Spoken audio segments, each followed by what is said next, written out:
Good morning. This year, your Thanksgiving will look very different than previous years. And for some of us, that causes us great sadness. But I have a proposal for you. I've been thinking about what we could possibly talk about. What could I add to your celebration? Because I know in your heart, you're already feeling the losses.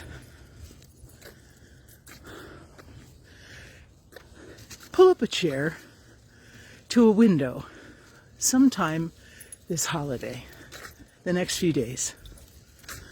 You won't be preparing the meals like usual. You won't be readying the house like usual. You're going to have a little more time. So pull up a chair to a window during this window of opportunity. And as you sit there,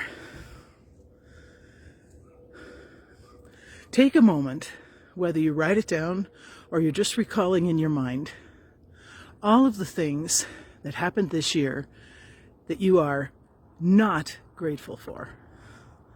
Let's go the opposite direction, right, than we usually do.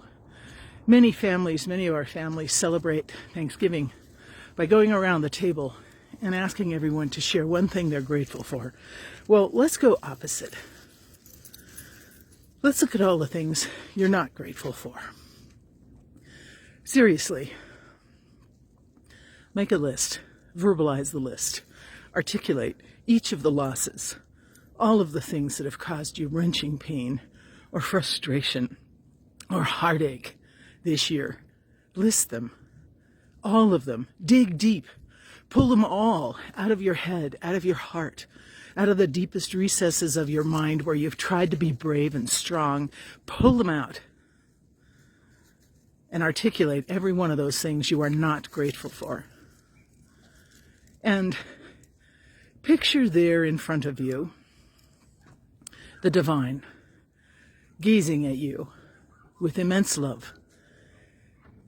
And whether there's a basket in front of the divine or whether there's an incense burner in front of the divine, imagine that those things that you're not grateful for, you are placing there at the foot, in the lap, in the hands of the God who loves you.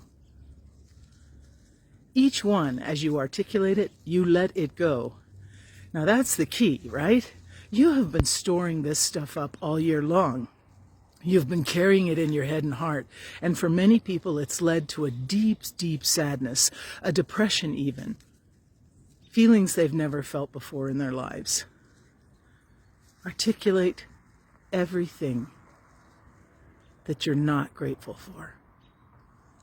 And ultimately, in the end, by placing those things that have caused you such pain, wrenching heartbreak this year, in the hands of the one who loves you, imagine then that you release those things into their care. That this God, this divine figure, this creator of your heart and soul, will take these burdens that you've been carrying all year long and see what's left. What are you left with? Perhaps you'll feel the deepest sense of gratitude, the essence of gratitude that you've ever felt before. A gratitude for being able to release all that you've carried into the hands of a loving God, so that you don't have to carry that anymore. See what else comes to the surface as you sit there before the window.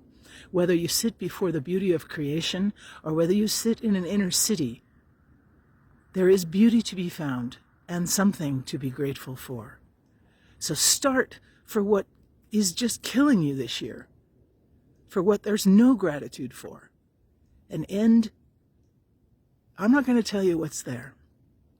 Spend a little time and see what rises to the surface. And then see if that can't be the gift of the divine in return to you. That this year your Thanksgiving will be filled with what is true and real, so that you're ready for the celebration next year. I give thanks for you.